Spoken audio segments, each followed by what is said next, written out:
I had some questions about factoring. So, as we start this exploration of calculus, oftentimes we find it's the algebra that gets us. So, I want to just do a quick remix of factoring. First of all, when you're trying to factor something, you want to first of all check to see if there are common factors that can be taken out. For example, if you look at this first problem here, this x squared plus 3x, you'll notice that there is an x in both terms, the first term and the second term. So that tells me I'm going to factor out the x. And we have to determine what's going to be left on the inside. Well, you can you're going backwards. It's like you think, okay, if I multiply through here, I need to get x squared plus 3x. So one way to answer the question, well, what goes in the first position? In other words, what goes right here? Well, take what was there and divide by what you factored out. And you find there's an x. See? So there's an x. Then you could do the same thing over here. For the 3x, you could say, well, the 3x divided by x, and you get a 3. And there you have it. There is the factorization. Now notice, you can always check to make sure you did it correctly. You can try to multiply through, and if I distribute through here, notice I get x squared plus 3x. Okay, so let's look at this next one over here, this one right here. Now, I have x's and y's in here, and what I want to factor out is the greatest common factor. So I notice that there's an x in both terms. So I'm going to factor out an x. I also notice there's a y in both terms. So I'm going to factor out a y. So I've got the x and the y in both terms. So that's what I want to factor out. Now the question is, well, what power of x and what power of y do I factor out? Well, you want to use the smaller power. So here is an x to the first, here is an x to the second. I'm going to factor out an x to the first. We do the same thing for the y's. We pick the smaller power. We can't pick the larger power because the larger power is not in both terms. So the smaller power of the y is 4. Okay, so let's see what we've got left here. We've got x squared y to the fourth divided by xy to the fourth. Let's see, that's just going to be x. So that goes here. In other words, we divide. We divide this thing by what we factored out, and that's how we determine what goes here. Okay, now we do the same thing over here. We've got 5xy to the 6th divided by xy to the 4th. Let's see, that's going to be a 5y squared. See? And there's your factorization right there. No worries. And that's the way we do all of these. Notice on this next one, we've got a 4. We've got a 16. The greatest common factor there is 4. 4 will go into 4, and 4 will go into 16. So we take care of the numbers. Then we've got an x squared that we can factor out. And let's see what's left. Okay? We've got 4x squared divided by 4x squared. That's what we factored out. Well, that's 1. So we put a 1 right here.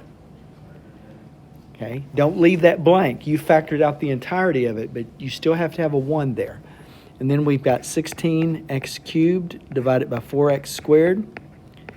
16 divided by 4 is 4. X squared divided by x is x. So we've got a 4x here. So always you want to look to see, do you have any common factors that you can factor out? And then you go from there. So let's look at another type of factoring. Let's suppose we've got what we call a difference of squares. Now, a difference of squares comes from, well, this. Let's suppose I've got a minus b times a plus b. And let's suppose I multiply that out. Well, I get a squared plus ab minus ab minus b squared, which is a squared minus b squared, because notice these middle terms get rid of each other. So I have a difference of squares here, and it looks like it could be factored by the first minus the second times the first plus the second. So in this case, this is like x squared minus 2 squared. So this would be x minus 2, x plus 2. Yeah, that's it. So that's how we would factor that one. So we've got this x squared minus 4, and now we can see clearly what the factors are. X minus 2, x plus 2. Okay, let's look at this next one, this one right here. Now remember I said the first thing you want to do is factor out common factors. So let me do that here. I'm going to factor out the 4.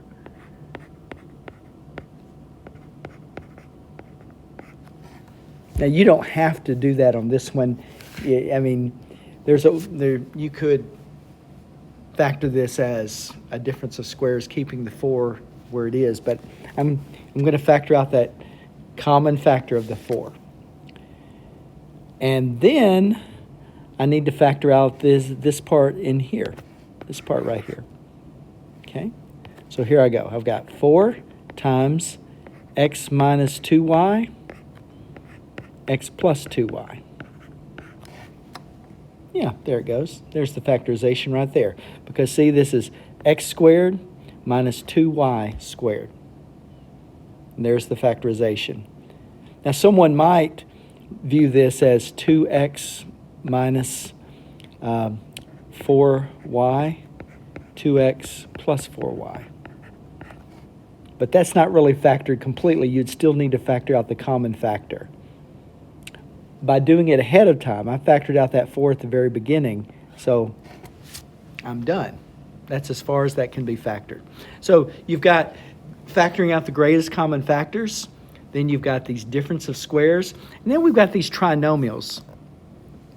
Things like this, where you've got x squared plus 5x plus 6, like this one. And this is going to factor into a product of binomials. And for these kind, if you just got a 1 in front of the x, these kind are fairly easy because you just need right here you just need an x for both of those because those two things have to multiply to give you x squared. And then at the end, the 6, you just need two things to multiply to give you 6. So you could say 6 and 1 or 2 and 3. You know, there's different things that can multiply to give you 6. However, it has to add up to 5. So 6 and 1's out. So it'd be 2 and 3. Yeah, there it goes. Now, if you multiply that out, you could see, that's x squared plus 5x plus 6. Now, let's try this one. This one's very similar. We still have x here and here. And we need things, two numbers to multiply to give us 6 that go here and here, okay? We need those. But this time, they don't add to give us positive 5, they add to give us negative 5. So we could do negative 2, negative 3. And there's the factorization. Yeah, okay? So we'll look at this next one. X squared minus 7x plus 10, okay? X here and x here. You need things, two numbers that multiply to give you 10. Well, that'd be 2 and 5, I think. But they need to add to give you negative 7. There we go. Okay, there you have it. Now, those are very simple ones because you've just got one x squared. You don't have any other number in front of the x squared. And that's in contrast to this one and this one. Here you've got 3x squared. So you're still going to factor this as a product of binomials. However, it's not you've got more involved now. Like before, you could just say, okay, this number and this number have to multiply to give you 6. You know, they have to multiply to give you the number on the end and add to give you the number in the middle. But now you're saying this number right here, this first number is going to be in the mix, this 3x. In other words, you're going to say 3 times this, and so forth. So it's a little bit more complicated. So what you can do is you can say, okay, here's a little trick. You can say, I need what's going to go here and here. and it needs to multiply to give me 3x squared. So let me just do 3x and x. I'll just do it like this. And then what goes here and here needs to multiply to give me 2. Well, let me just do 2 and 1. Now I want to see if this is. I'll show you where I'm going in just a second, but I set it up this way, and now I want to do a test. I want to say 3 times 1, that's 3x, plus x times 2, that's 2x, that's 5x. Now notice that right there is not the same as 7x. So that tells me that this combination, 3x plus 2 and x plus 1, is not going to be correct. So I can do a new combination. Let me put the 1 here and the 2 here. Now let's look at this. Look at this. 6x plus x. Ooh, that's 7x. That's what I'm looking for. 7x. So here's my factorization. 3x plus 1 times x plus 2. See, this is kind of a trial and error method. You check to see what will work. Now notice 2 and 1, those multiplied give me 2. They don't add to give you 7. However, when you multiply the 3 times the 2, that's 6, and then add 1 to it, you get 7. Now let's try this one down here. I need something that multiplies to give me 6x squared. Well, let's try 2x and 3x. And then I need something that multiplies to give me 5. Well, let's say 5 and 1, like that. Now, let's see if this combination works. Because what I'm thinking 2x plus 5 times 3x plus 1. I'm going to see if this works. 2x plus 15x, that equals 17x. Nope, that's not it. So let me erase this. That's not going to work. Okay, so let me try something else. Let me try 2x, 3x, and I'll put a 1 up here and a 5 here.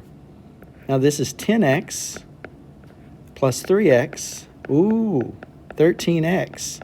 That's my huckleberry right there. So now I have 2x plus 1, see, this, times 3x plus 5.